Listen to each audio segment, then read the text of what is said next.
Depuis 43 ans, je voudrais que l'on me montre une seule unité de production que le gouvernement de Renouveau a créée dans le Grand Nord. Ça n'existe pas. Dans le Grand Nord? Dans tout le Grand Nord. Adamawa, Nord, Extrême Nord. Ça n'existe pas.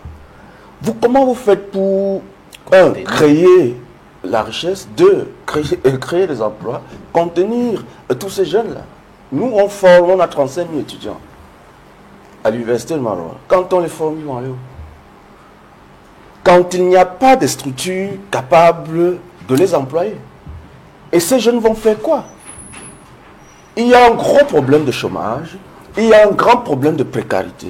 Et c'est ça le problème, et la solution est là. Il faut créer de la richesse. Et nous sommes dans un très grand bassin de production. Malheureusement, le coton qui est produit dans cette région n'est pas transformé dans cette région. Il faut le faire. Il faut le faire pour contenir les jeunes. Pour éviter que les jeunes soient la part de groupes terroristes qui leur payent combien. On a documenté ce que ces jeunes gagnent dans ces opérations. Ce sont des opérations de survie. Il faut qu'on sorte de là. C'est la région où vous avez aujourd'hui au Cameroun plus de 3 millions de personnes en situation d'insécurité alimentaire chronique. C'est la seule région qui est dans ce genre de difficultés. Pour le reste, on va parler quand on reviendra sur les problèmes d'infrastructure et tout ça, ça concerne tout le pays. Mais pourquoi simplement dans cette zone-là, les gens peuvent, quand il y avait, c'était l'époque des kamikazes, nous on a toujours dit qu'à Douala, un enfant ne porterait pas là-bas les bombes pour exploser. Mais là-bas, c'était possible. Parce que la base, c'est la précarité. Et c'est ça qu'il faut résoudre. Depuis 43 ans, il n'y a pas une seule unité de production. Et les unités qui existaient à l'époque ont même été plutôt fermées. Ce qui veut dire qu'il n'y a pas beaucoup d'espoir dans ce monde-là. Quand le président Paul Biya prenait le pouvoir, il y avait 188 entreprises publiques au Cameroun. Je suis parti 43 ans plus tard, je regarde la loi de finances et l'annexe de la loi de finances, il n'y en a plus que 36, avec les entreprises créées entre-temps. Le Cameroun était un pays semi-industriel. Mais où nous sommes aujourd'hui? Quand je regarde, on va me dire qu'il y a la Semri. La Semri est en faillite depuis 2014. Et donc la Semri vit de la perfusion du gouvernement depuis 2014. On finance une entreprise qui n'est pas rentable. C'est ça le problème. La Semri ne peut pas employer. Il faut que l'on mette fin à ça. Et pour mettre fin à ça, créer de la vie dans l'extrême nord, il faut aujourd'hui qu'on trouve une solution à l'eau. Depuis 2017, l'extrême nord du Cameroun n'a eu qu'environ 43 jours de pluie par an. Or, c'est un gros bassin de production. Les jeunes vont travailler quoi? Ils ne peuvent même plus faire leur mille. Il n'y a pas l'eau. Le dernier plus gros investissement, c'est la digue de Maga. Ça date de 1978. Il faut faire d'autres digues. Parce que pour produire, il faut de l'eau. Il n'y a pas 20 000 solutions qu'il faut faire. Il faut trouver, il faut redonner la vie dans cette partie-là. Et c'est pour ça que nous, au Social Democratic Front, on s'est donné 1 an pour redonner la vie à la partie septentrionale du Cameroun. Et sauver la dignité de ces citoyens-là, de ces populations-là. On ne peut pas faire autrement. Depuis 1978, je n'ai pas un autre investissement. On va dire qu'il y a Viva de Noué, on va dire que... Mais ce ne sont pas des projets d'investissement. On va entrer là dans l'endettement, on va en parler. Ce ne sont pas des projets d'investissement. Il n'y a rien qui permet de créer la richesse. On va me dire que il y a le plan de relance, etc. Mais le plan de relance, c'est pas un plan de développement. C'est un plan de consommation. Or, vous avez besoin d'investir là et d'investir massivement. Au lieu de faire la guerre, nous disons qu'il faut un plan Marshall pour le développement. Une fois que vous avez réussi à créer cette mouvance de développement sur le plan local, vous verrez que le grand banditisme va baisser. Parce qu'il n'y a aucun jeune qui est sorti d'une grande école pour aller être Boko Haram. Ça n'existe pas. Il n'y a aucun jeune qui a laissé son emploi pour aller être Boko Haram, pour aller faire des prises d'otages. Ça n'existe pas. Et ça n'existera pas quand les gens seront dans le plein emploi. La solution pour le grand banditisme, parce que c'est de ça qu'il est question aujourd'hui, dans la partie septentrionale du Cameroun et à l'est du Cameroun, c'est l'emploi. Alors, Edmond Katé, dans cette actualité en rapport avec les enlèvements de Zigagé, on a remis au goût du jour la question des infrastructures, des routes, estimant que effectivement l'état délabré des routes facilite, n'est-ce pas, ces enlèvements. Et je crois que quelqu'un l'a dit sur ce plateau, les routes, le problème des routes, c'est pas seulement dans l'extrême nord. À Douala, la situation est pire. Le week-end dernier, et Edmond Kanga le soulignait tout à l'heure, des gens ont mis 14 heures, 16 heures entre Douala et Banganté, Bafoussam, parce qu'il faut déjà faire entre 4 et 5 heures pour sortir de la ville de Douala, je vais dire entre le rond-point d'Edo et puis le carrefour Bekoko, avec le tronçon carrefour musique Dobon, complètement fermé. D'ailleurs, il y a, je crois, une note du préfet qui annonce une accélération des travaux et d'ici à mi-septembre, des travaux qui seront achevés. Est-ce que vous comprenez, est-ce que vous, en tant qu'économiste, vous comprenez comment tous les ans, on parle des problèmes des routes. On a l'impression que c'est un véritable serpent de mer. Problème de route à Douala, tous les ans, à la saison des pluies, c'est la même chose. Le président de la République lui-même a indiqué qu'il ne comprend pas, enfin, bon, c'est pas exactement ce qu'il a dit, mais il dit qu'on met beaucoup de moyens et puis on n'a pas de route. Le délégué général de la Sûreté nationale a fait... Alors, c'est quoi finalement le problème des routes au Cameroun? Alors, je vais essayer d'expliquer un peu, parce que la réalité, c'est que le réseau routier camerounais est très malade. C'est pour ça que j'ai un sourire en coin lorsque j'entends mon ami Luther dire qu'ils ont 12 000 km sur les 120 000 bitumés. Je voudrais déjà lui dire qu'ils prennent toutes les nationales. Il y a peut-être qu'une qui tient encore la route, c'est-à-dire celle qui va de Yaoundé pour Bafoussam. Il n'y a que celle-là qui tient. Quand il prend la nationale numéro 1, c'est de ça qu'on parle, c'est-à-dire qui part de Yaoundé jusqu'à Kousséri. 1120 ou 220 km, c'est complètement foutu. Il ne reste que des mégots de goudron. Que vous preniez la nationale qui part de Yaoundé jusqu'à Idinao, passant par Douala bien sûr, c'est complètement foutu. Que vous preniez la nationale numéro 6 qui part de Kribi jusqu'à Campo, elle est même goudronnée uniquement à moitié, c'est-à-dire, je veux dire, Edea jusqu'à Campo, elle est goudronnée à moitié, Edea Kribi, et même Edea Kribi, c'est complètement foutu déjà. Alors, l'explication est plurifactorielle. C'est-à-dire que dans un premier temps, ce qu'il faut savoir, c'est que pour construire une route, on mène des études. Les études permettent, entre autres, de déterminer, je veux dire, la structure du sol. Et cette structure du sol va conditionner le type de matériaux à utiliser pour pouvoir stabiliser le sol. Or, il se trouve, et c'est ça le problème, c'est un problème d'ordre technique également, il se trouve que très souvent, lorsque au niveau de l'avant-projet détaillé, je vais dire, les experts ont pu déterminer la texture du sol et déterminer que bon, voilà comment il faut travailler, que ce soit la couche de base ou la couche de fondation, l'État parfois réchigne à pouvoir mettre les moyens pour pouvoir utiliser le matériau adéquat. Parfois. C'est-à-dire que ça coûte cher. Aujourd'hui, on va vous dire que, par exemple, il faut travailler la fondation en rapport avec la qualité du sol. Parce que vous pouvez avoir un sol sablonneux, un sol argileux, un sol latéritique. Bref, c'est la nature du sol qui permet de déterminer le type de matériaux.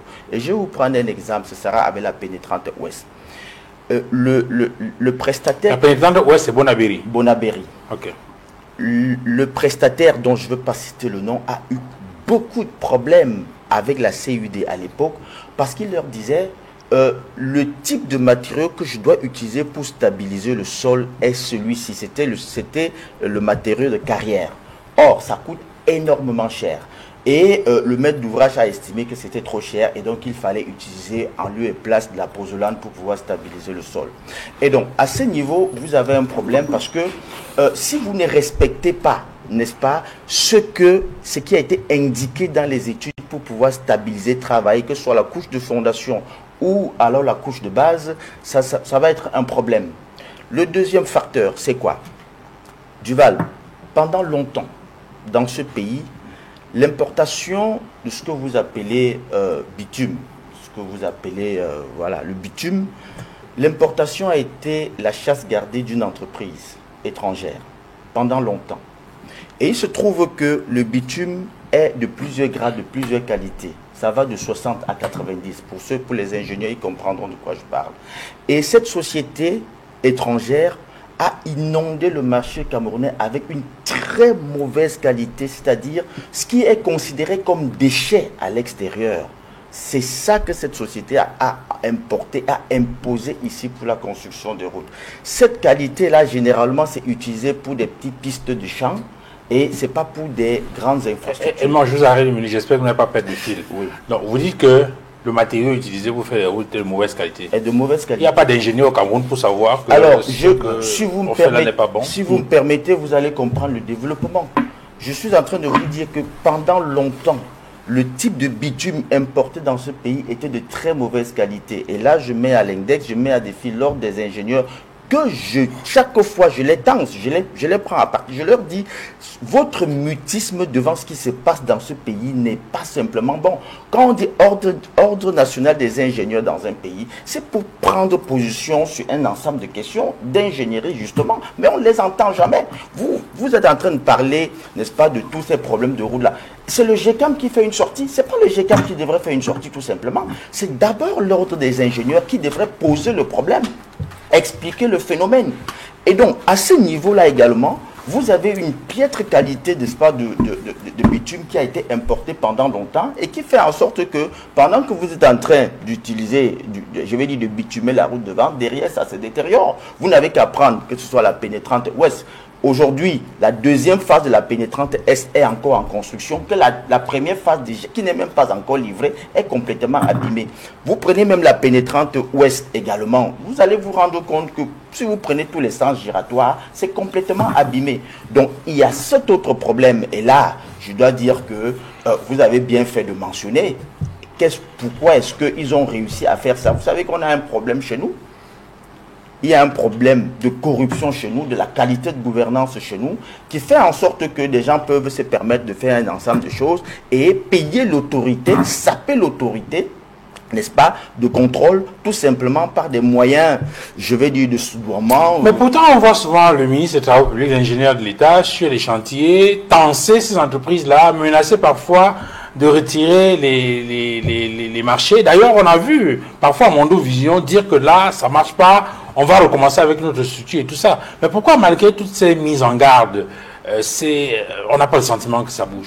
Non, je vais dire, moi, je n'accorde pas plus d'importance que ça à ce que j'appelle une mauvaise comédie. C'est-à-dire que le ministre, oui, c'est de la mauvaise comédie. Le ministre qui est l'ingénieur de l'État, il connaît le processus de passation de marché. On ne passe pas le marché à quelqu'un si on ne l'a pas techniquement évalué. Il y a tout un processus de passation de marché qui voudrait qu'on évalue votre capacité technique, votre expérience, votre capacité financière. C'est un ensemble de commissions qui se penchent pour pouvoir évaluer. Et pour des travaux de grande qualité, on va même jusqu'à déployer toute une commission pour aller toucher du doigt vos réalisations antérieures. C'est-à-dire, si vous dites, oui, nous avons fait des routes d'égale qualité ou alors d'égale dimension dans tel pays ou dans telle région, on déploie une équipe de fonctionnaires qui va toucher du doigt, voir les procès-verbaux que vous avez signés, parler avec l'administration où vous dites avoir travaillé, pour se rassurer qu'effectivement, vous rassemblez un ensemble d'expertise pour pouvoir,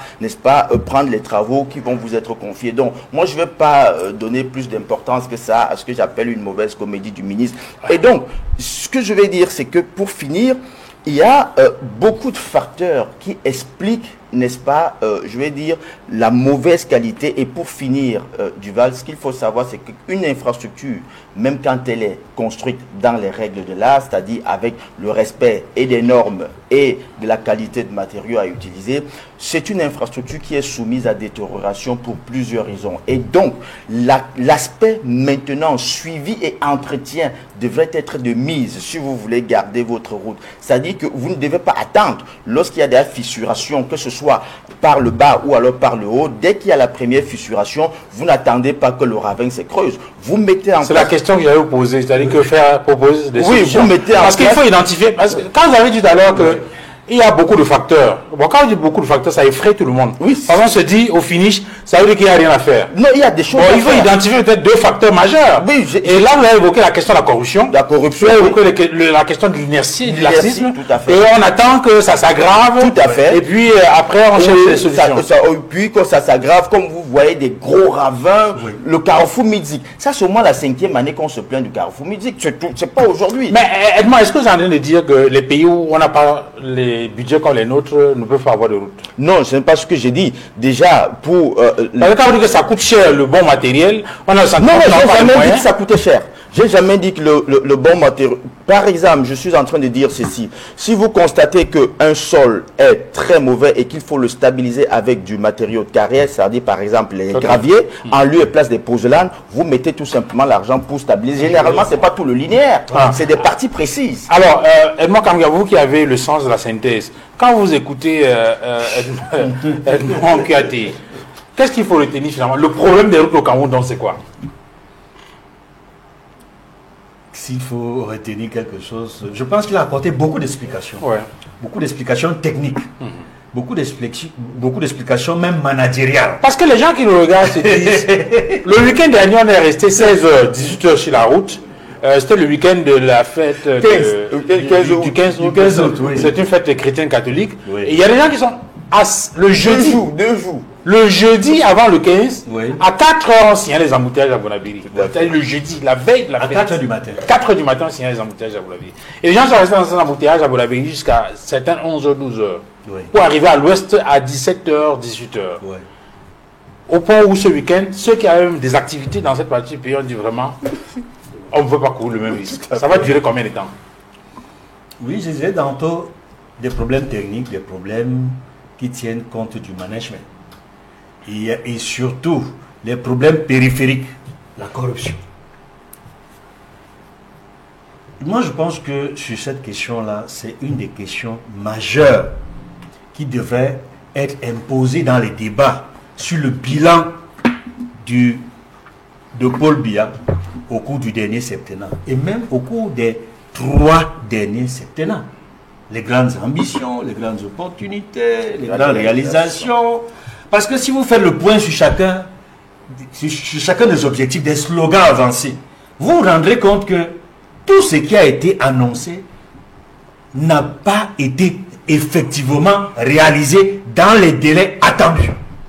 Et cela pose un gros problème sur la bonne foi et sur le type de gouvernance actuelle du régime Paul Biya.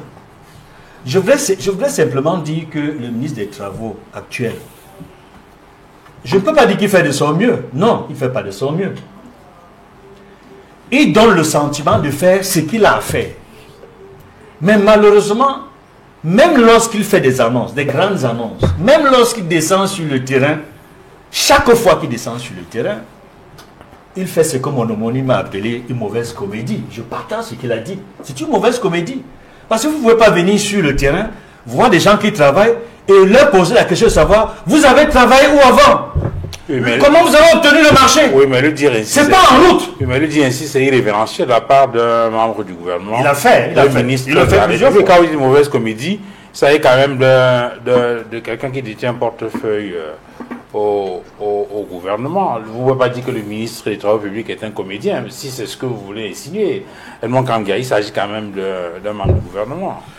Oui, avec tout le respect que je lui dois, il a des comptes à nous rendre. Nous, les populations, nous, les citoyens, c'est avec l'impôt des Camerounais qu'on doit réaliser ces routes-là. Et lorsque ces routes-là ne sont pas réalisées, ne sont pas maintenues, ne sont pas réhabilités, on voit toutes les conséquences. Le premier thème qu'on a abordé, c'est quoi? C'était les enlèvements d'enfants. Un enfant a été tué. Et on attend de savoir les circonstances dans lesquelles cette libération a eu lieu et les circonstances dans lesquelles les ravisseurs auraient tué un enfant.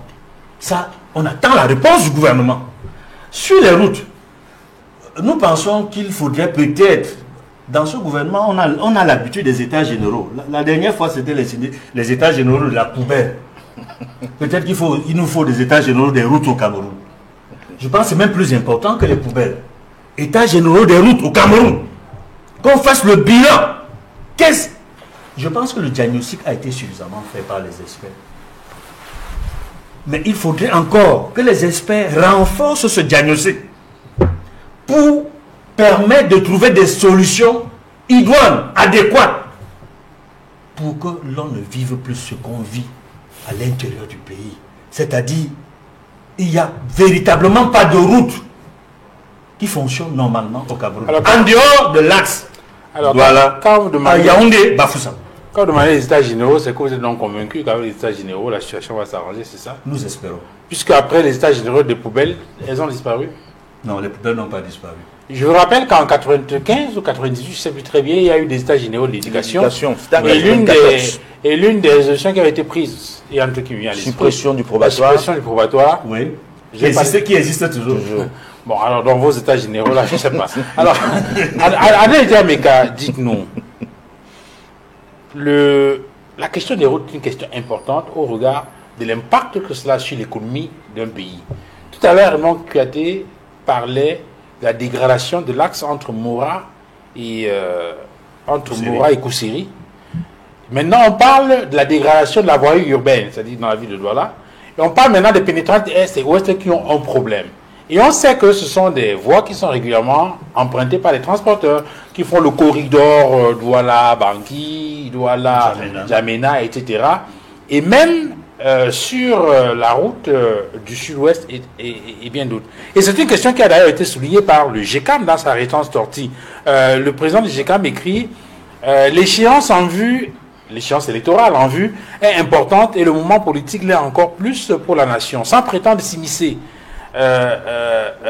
dans le champ politique ni interférer dans les choix des électeurs. Le groupement des entreprises du Cameroun, GECAM, estime de son devoir de porter à la connaissance des acteurs politiques et économiques les préoccupations et attentes légitimes du secteur privé national. De nombreux obstacles continuent à compromettre la performance de l'économie. Premier élément cité, le déficit des infrastructures. Comment on fait au finish pour avoir des routes à Douala? Comment on fait au finish pour sortir facilement de la ville de Douala, pour ne plus faire 4-5 heures en Dobor, pour ne plus faire 4-5 heures à Village ou à Yassa, pour aller à Yaoundé? Comment on fait? Je voudrais d'abord signifier que je ne suis pas très amusé de la manière dont vous banalisez l'autorité du ministre des Travaux publics. Je voudrais le signifier, je parle sur le contrôle du professeur Lumari Kate, que lorsque vous gérez un ministère, vous n'êtes pas obligé de connaître tous les fournisseurs et tous ceux qui travaillent sur le terrain. Vous gérez un certain nombre de dossiers qui vous permettent d'évaluer, n'est-ce pas, ce travail et de pouvoir le suivre. Bien évidemment, on peut connaître certains prestataires, mais il y a des collaborateurs qui suivent le travail et qui doivent rendre compte au ministre. Donc, il peut y arriver effectivement que de façon in situ, in visu, que le ministre ne puisse pas, n'est-ce pas, connaître de façon factuelle le prestataire. Donc, je n'ai pas été amusé par cette façon de tourner en bourrique le ministre. Je voudrais dire que j'ai toute l'impression que lorsqu'on assiste à ces plateaux, on a toute l'impression que rien n'a été fait. Et pour cela encore, je reviens là-dessus, j'invite Edmond Kamia à la dédicace des livres à Yaoundé le 29 août et le 22 septembre pour voir ce qui a été véritablement fait, réalisé, écrit par des éminences grises de la République. Quel est le problème? J'ai l'impression que lorsque le chef de l'État, le président Paul Biya parle, les gens ne suivent pas. Nous sommes dans une situation de crise mondiale. Il y a eu la guerre en Ukraine, il y a eu le Covid, et les régions camerounaises du Grand Nord et du nord-ouest et du sud-est ont été sinistrés. Cela veut dire que l'économie camerounaise, en termes de rentabilité, a été plombée. Et dans cette mouvance, vous allez constater, et je crois que vous allez en parler, que le Cameroun essaie, n'est-ce pas, avec ses partenaires bilatéraux, multilatéraux, essaie, n'est-ce pas, de faire des emprunts pour pouvoir subvenir à un certain nombre de besoins. Donc, je reviens donc à dire que le constat qui a été fait, qui a un problème d'entretien des routes, est un problème de moyens, d'insuffisance de moyens pour pouvoir parvenir à couvrir, n'est-ce pas, toutes ces charges-là. Et j'ai peut-être réfléchi à ce qu'il y a, n'est-ce pas, des concessions, c'est-à-dire des privés qui, n'est-ce pas, construisent des grands axes et peuvent, n'est-ce pas, à la suite, n'est-ce pas, de leurs prestations, pouvoir récupérer l'investissement qui a été fait. Ça, c'est aussi une option qu'on peut considérer en ce qui concerne, n'est-ce pas, les routes. Je voudrais dire que je suis tout à fait étonné que Monsieur Edmond Kouyaté devienne un ingénieur et qui nous démontre, je ne sais pas quel laboratoire, que le matériel qui a été importé est un matériel de mauvaise allure, qui n'est pas de bonne facture. Mais je voudrais dire que dans les grandes villes, il y a beaucoup d'incivisme.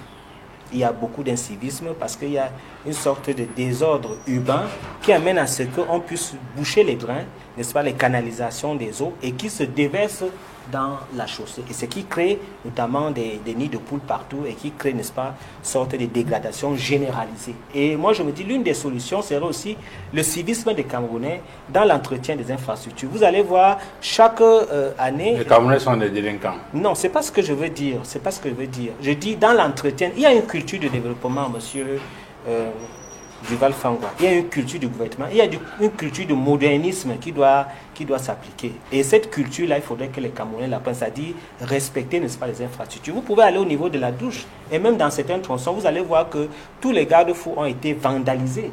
Parfois même les jardins sont, n'est-ce pas, détériorés par des passants qui passent et autres. Donc il y a cette culture, n'est-ce pas, du développement que nous devons voir. Vous allez voir, il y a beaucoup de laveries qui se multiplient au bord des routes. Et ça crée des eaux qui se déversent sur la chaussée et qui dégradent la chaussée. Les vendeurs sur des trottoirs qui bouchent, n'est-ce pas, les canalisations d'eau. Ça, c'est aussi important de le soulever. Et puis, je voudrais dire, je suis un homme de science, mais cela me gênerait de le dire. Beaucoup de personnes m'appellent pour dire qu'on trouve des gens assez étranges sur les grands tronçons des axes, les nationales, qui font naturellement des pratiques. Et il peut y arriver, ça c'est une thèse, que nous font quoi? Des pratiques. Quel genre de pratiques? On ne sait pas. On m'a signalé dans certains tronçons qu'on trouve parfois des vieilles dames assises, nues. À des rituels? Je ne sais pas. Et je me suis posé la question, je suis africain, je me suis posé la question, cette dégradation généralisée des routes partout, est-ce que ce n'est pas un phénomène de sorcellerie africaine pour pouvoir, n'est-ce pas, combattre le régime en place? Ça va amuser certains Camerounais, mais j'ai des informations claires là-dessus qu'on trouve, n'est-ce pas, des personnes assez douteuses sur les grands axes. Et je voudrais conclure en disant que d'ailleurs, l'un des opposants camerounais nous a démontré que ces axes routiers sont effectivement métaphysiques lorsqu'il allait verser du sel à la vallée de Tchang. Et vous savez, lorsqu'on verse du sel, ça veut dire qu'on chasse les démons ou on appelle les démons. Lui-même sait. Mais nous sommes africains et je voudrais interpeller, n'est-ce pas, les... C'est donc ce sel qui a dégradé toutes les routes. Ce n'est pas ce que je dis. Je vous donne des informations claires. Mais dites-nous, sur la question des rituels, ça peut être intéressant. Je suis très sur la question des rituels, ça peut être quoi la solution? Parce que si on pose des rituels, il faut trouver la solution. Naturellement. Ces vieilles mères, ces vieilles dames sur les routes et tout ça. Si c'est ça à l'origine de la dégradation des routes, ça va être quoi la solution? Naturellement, j'ai toujours posé des questions. Pourquoi lorsque les gens font des fondations, ils appellent des patriarches, ils appellent des prêtres pour prier. Okay. Et aujourd'hui, je commence à avoir, n'est-ce pas, une sorte de vision par rapport à ça. Je crois qu'il est important que les prêtres et les évêques aillent prier. Pas les prêtres et les évêques, que lorsqu'on fonde des bâtisses, que nous soyons en union de cœur. Et que nous soyons tous dans cette vision du développement. Parce qu'il faut le dire, nous sommes en Afrique, il y a des forces qui travaillent contrairement, n'est-ce pas, des forces à la synergie du chef de l'État pour pouvoir amener le développement. Ça, c'est une thèse qui est une thèse un peu métasociale, qui est un peu métaphysique, mais j'appelle l'attention des Camerounais et ceux qui gèrent le Cameroun profond à dire que cette généralisation de dégradation des routes, on repart une route, elle se dégrade à moins de 2 ou 3 jours, on trouve des gens assez bizarres sur les axes, il faudrait qu'on regarde ce dossier-là et qu'on essaie, n'est-ce pas, d'aller dans le fond. Alors, je voudrais rappeler que dans la sortie du GECAM, parmi les problèmes qui ont été posés, ou bien les réformes ou les solutions, il y a reformer notre système fiscal, il y a accélérer le développement des infrastructures, il y a mettre un terme au délestage électrique. Et pendant que je parle de délestage électrique, je me souviens que c'est également un problème grave au Cameroun. Et peut-être qu'il faut aussi voir si il n'y a pas là-bas une dimension métaphysique ou surnaturelle qui justifierait qu'on coupe la lumière tout le temps. Non, en tout cas, vous avez ouvert. Là-bas, ce n'est pas métaphysique, mais nous avons. Les délestages ne sont pas métaphysiques. Pas du tout. Il y a des Camerounais qui rament à contre-courant, n'est-ce pas, du programme du chef de l'État et qui le font parfois exprès. Je crois qu'il y a eu un problème dans le sud où on a démantelé un agent, n'est-ce pas, de Eneo qui était membre du MRC. Alors, lui Maïk Aldé, puisque vous vous inscrivez dans la logique des solutions, quelles peuvent être les solutions pour avoir des routes, des vraies routes au Cameroun? Parce que quand nous regardons, nous allons dans d'autres pays africains qui ont le même niveau de développement que le Cameroun, qui ont parfois le même budget, mais qui ont des routes. Et nous, on n'a pas de routes. Alors, vous êtes d'accord avec l'analyse d'André Djameka qui dit qu'au-delà des raisons qui peuvent être liées au financement, aux difficultés de financement, il y a aussi des raisons métaphysiques? Non, vous savez, en sociologie, on définit la sorcellerie que comme quelque chose qui dépasse l'entendement humain. C'est pas parce que les gens n'ont plus de solutions qu'après eux, on ne peut pas trouver de solutions. C'est pour ça que mon parti aujourd'hui se situe du point de vue des solutions. Trouver une alternative à ce que l'on a aujourd'hui. Et cette alternative, nous l'avons, et on est structuré comme ça, pour que les gens le sachent. Le SDF forme un gouvernement qui est en face du gouvernement en place, qu'on appelle le shadow cabinet. Et j'ai regardé aujourd'hui ce que le ministre des Travaux publics du shadow cabinet du SDF a proposé. Et c'est ça que je vais mettre sur la table aujourd'hui, pour vous expliquer que le problème se trouve pour nous à 2 niveaux. Et une fois que vous avez résolu les 2 niveaux, les problèmes de financement aussi prendront fin et que nous pouvons trouver des solutions. Et donc, on dit que les mêmes causes produisent les mêmes effets. Tant que nous restons dans le même système, avec le même logiciel, vous pouvez changer tout ce que vous voulez dans le même système, vous aurez le même résultat. Et donc, il ne suffit pas aujourd'hui de rafistoler ce que l'on fait dans le système actuel porté par le renouveau. Il faut changer de logiciel. Premier niveau, c'est l'ingénierie des marchés publics au Cameroun aujourd'hui. Vous avez au Cameroun une même personne, à savoir l'État, qui est maître d'ouvrage, maître d'œuvre et contrôleur. Ça ne peut pas marcher. Ça ne peut pas marcher. Changer ça, vous mettez n'importe qui. Ça veut dire quoi pour les gens qui nous suivent? C'est la même personne qui ordonne, c'est la même personne qui exécute et c'est la même personne qui contrôle. Voilà le problème du Cameroun. Et c'est ça que vous appelez corruption, c'est ça que vous appelez tout ce qu'il faut. Il faut changer. Tant que vous ne changez pas l'ingénierie des marchés publics au Cameroun, mettez Jésus-Christ là-bas, il aura des problèmes. La même personne ne peut pas ordonner. Si la personne qui ordonne ne peut pas être la personne qui exécute. Il faut que ça prenne fin. Et ça ne peut pas être la personne qui contrôle. Il faut que ça prenne fin. Et donc, comment ça se passe ailleurs? Partenariat public-privé. Ou encore ce qu'on appelle le BOT, Build, Operate, Transfer. Sauf qu'au Cameroun, quand on veut faire ça, l'État s'endette, on va parler de l'endettement, pour mettre en concession aux gens. Je prends le cas des péages automatiques. C'est-à-dire que l'État du Cameroun s'endette pour construire ces péages automatiques. Et on trouve un consortium de gens qui font le hangar que vous avez vu là. On dit qu'on va leur mettre ça en concession pendant 20 ans. Parce qu'ils ont construit. C'était 25 lui-même. 25 ans pour lui. C'est parce qu'ils ont construit cet hangar-là. C'est la folie. Le SDF a bloqué ça. Le SDF a bloqué ça à l'Assemblée nationale. En interpellant le ministre des Travaux publics. C'est une folie. Ailleurs, on fait quoi? Ailleurs, vous faites votre projet. Autoroute, Douala, Kousséri. Ça va coûter ce que ça va coûter. Vous trouvez quelqu'un qui construit. Et c'est ça qui donne la raison de mettre en concession pour que la personne récupère son argent. Sur 20 ans, sur 30 ans, sur 50 ans, et rétrocède à l'État. Quand vous descendez à l'aéroport Blaise Ndiaye maintenant à Dakar, ils ont fait l'autoroute pour rejoindre Dakar. C'est 53 km. BOT. Et le privé a construit. Et c'est ça qui justifie que le privé mette un péage. Mais au Cameroun, on laisse les routes dégradées, qu'on appelle route nationale. On s'endette pour aller mettre le péage dessus, pensant qu'on va résoudre un problème. Ça n'a pas de sens. Donc le bon sens manque dans la poche au Cameroun. On doit changer ça. Vous résolvez ce problème. Vous résolvez aussi le problème de financement. Vous allez construire autant de routes que vous voulez. Et nous sommes dans un pays en surliquidité. C'est-à-dire qu'il y a trop d'argent en circulation au Cameroun. C'est d'ailleurs pour ça que ce sont les banquiers qui sont les plus riches au Cameroun. Alors que ça ne devrait pas être le cas. Parce qu'ils ne financent pas l'investissement. Et les